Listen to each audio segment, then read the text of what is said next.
lakini mimi ninajua katika nchi ambayo Waarabu wanateseka Tanzania, aidha wakikutana na Simba, wakikutana na Yanga, na wao wanajua ugumu wao. Kama unakumbuka mara ya mwisho moja ya timu kubwa kabisa za Algeria, Belouizdad, si ndio? Walifungwa ngapi na Yanga? 3. Na ndio Yanga wanafuzu moja kwa moja wakiwa wamebakiza hata na mechi moja.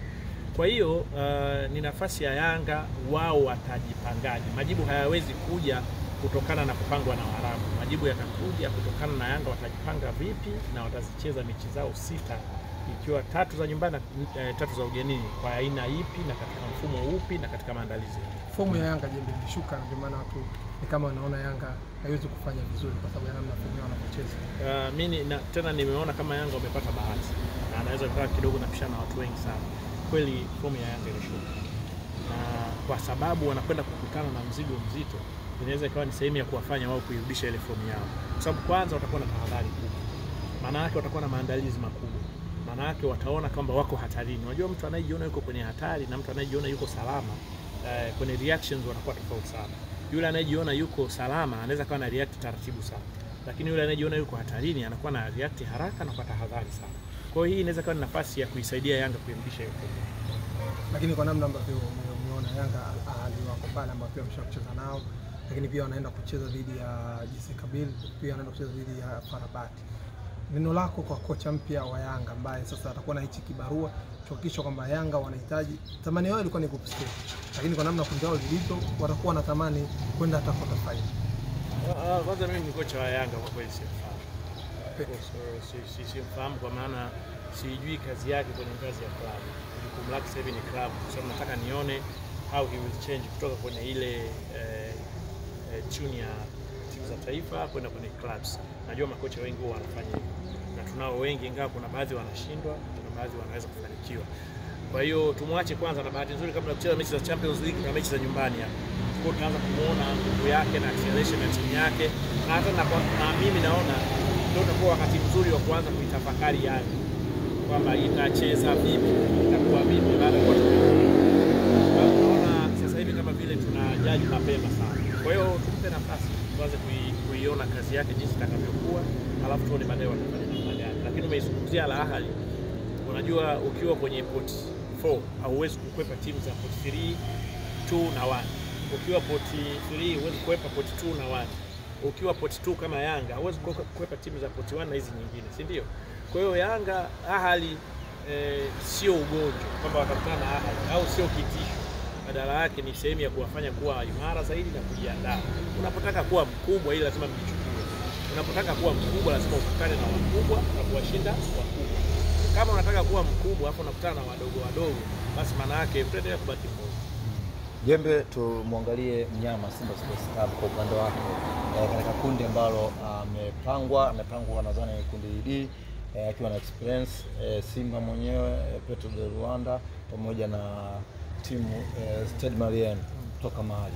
Kundi la mnyama unalionaje? Ni kama mnyama watu wengi wamemtabiria kwamba kama kundi labda lilivyokaa, kwa maana experience anaweza akawa kwanza yeye akawa wa pili. Wewe unaonaje tathmini yako? Mimi tathmini yangu itatofautiana kidogo na watu. Kwanza hakuna kundi jepesi kwenye Champions League. Otherwise kama wewe una underestimate watu.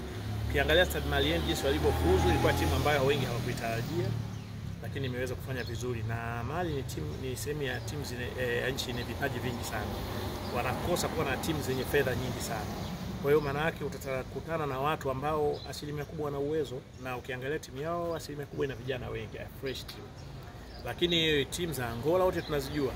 Petro mmoja ya timu matajiri wa Angola, matajiri wa mafuta. Mmoja ya timu bora za Angola na ukanda wa Kosafa. Kwa timu ambazo South Africa wamewahi kukutana na wale wanalijua hiyo, si ndio? Kwa hiyo mimi ninaamini kabisa kuna ushindani mkubwa sana. Esperance unapowazungumzia, yes, wana watu wanawapa nafasi ya kwanza, lakini mimi kwangu ungeniambia ni washauri Simba, ningewaambia wa aim nafasi ya kwanza. Yaani wao wa aim kufuzu kwenye group kama timu namba 1 juu ya Esperance, kwa sababu Simba inakutana na timu ambayo wapo top 5 ya Afrika, si ndio? Timu ambayo imekuwa bingwa mara 4 Afrika. Lakini Simba ili wawe wakubwa sasa lazima kuwashinda hao Esperance, na imekuwa ni muda mrefu sana Simba waliokutana na timu za Tunisia. Kwa hiyo hiki ni kipindi cha Simba kujipima, lakini kuidharau Stade Malien au kuidharau Petro nafikiri itakuwa ni jambo baya sana. Na niwakumbushe, ukiachana na hivi karibuni Simba walikwenda wakatoa sare na Bravo, lakini Simba bado hawana rekodi nzuri sana Angola. Mara ya mwisho kama nakumbuka, ingawa imekuwa muda kidogo, na timu yetu Libono, Simba walikwenda wakapoteza kule kwa mabao 5. Kwa moja ya timu tajiri kiasi muonekano wa hii Petro. Kwa hiyo Petro kiangalia timu ambayo inachukua wachezaji Ureno, wachezaji Brazil, wanakuwa wana maandalizi mazuri, wanaenda kufanya maandalizi Ureno, wanaenda kufanya maandalizi Brazil. Kwa hiyo hakuna kitu chepesi, na Simba wasifuzu kwa hisia, kwa maana timu hii ndogo, timu hii kubwa, wanachotakiwa ni kushinda uwanjani. Kwa hiyo waende kila hatua. Mechi ya kwanza waanze kuhesabu zile mechi, tumeshinda, inatakiwa ya pili tushinde, ikiwezekana na Esperance waseme sisi tunataka kushinda, sio kwenda kutoa sare au nini. Kwa mimi naamini bado kuna ugumu. Unamwona akiendeleza rekodi yake ya kufanya vizuri, kwa sababu Simba huku mara nyingi kwenye michuano hii robo finali imekuwa mazoea kwa. Kama wakijiandaa wakiamini robo finali watafika kwa hisia na rekodi yao, kwa sababu waliwahi kufika, hilo litakuwa ni tatizo. Lakini kama wakijiandaa vizuri na wakatengeneza mazingira kuhakikisha wanafanya vizuri, inawezekana kabisa. Na kwa level yao, uzoefu wao, mimi naamini pia watakuwa na nafasi, lakini kwa vitendo. Msisitizo wangu ni kwamba iwe kwa vitendo, isiwe kwa hisia na rekodi. Jembe, uliangalia mechi za qualify ya group stage, ukizungumza kwenye nafasi ya performance, timu zetu zilikuwa na performance bora.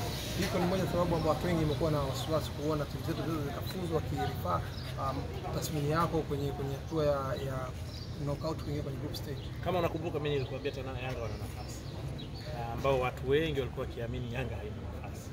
Nikamwambia kwamba naona Yanga wana nafasi kwa sababu ya experience yao na timu wanaokutana nayo. Ingawa timu waliokuwa wanakutana nao ilikuwa ni bora sana.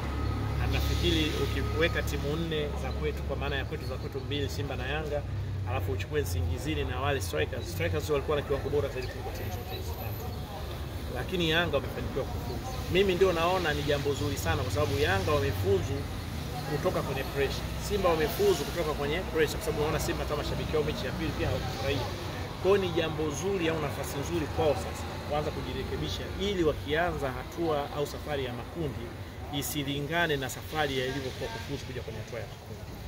Kama wangefeli ingekuwa ni jambo baya zaidi. Lakini pia kama wangefeli wakiwa na kiwango kizuri zaidi, saa zingine wangeweza kukutana na surprise kwenye makundi. Lakini sasa hivi Yanga na Simba wana nafasi ya kujirekebisha kutokana na mwendo wao ambao haukuwa mzuri kwenye hatua ya awali na hiyo ya kwanza. Kwa hiyo ni jambo zuri kwa Yanga na Simba kwamba nafasi au safari haikuwa nzuri. Sasa wana muda wa kuirekebisha. Na wanairekebisha vipi? Nimesema Isaya, wanakuja kucheza ligi hapa nyumbani. Kwa hiyo timu yao wana nafasi ya kuipima katika hatua hiyo na kuangalia nini wakifanya. Kwa sababu mimi nilizungumzia siku zile watu wakawa wanalalamika. Wachezaji wengi wa Yanga na baadhi wa Simba ambao wamesajiliwa wa kigeni au wapi hawaja click kwenye timu zao. Wameshindwa kufanya vizuri. Sasa niliona mlimtoa yule Falls, si ndio? Lakini mimi bado naona wachezaji hawakuwa katika kiwango bora sana, kwa sababu hata baada ya kuondoka yeye, mechi iliyofuatia ile pia bado kiwango hakikuwa bora sana.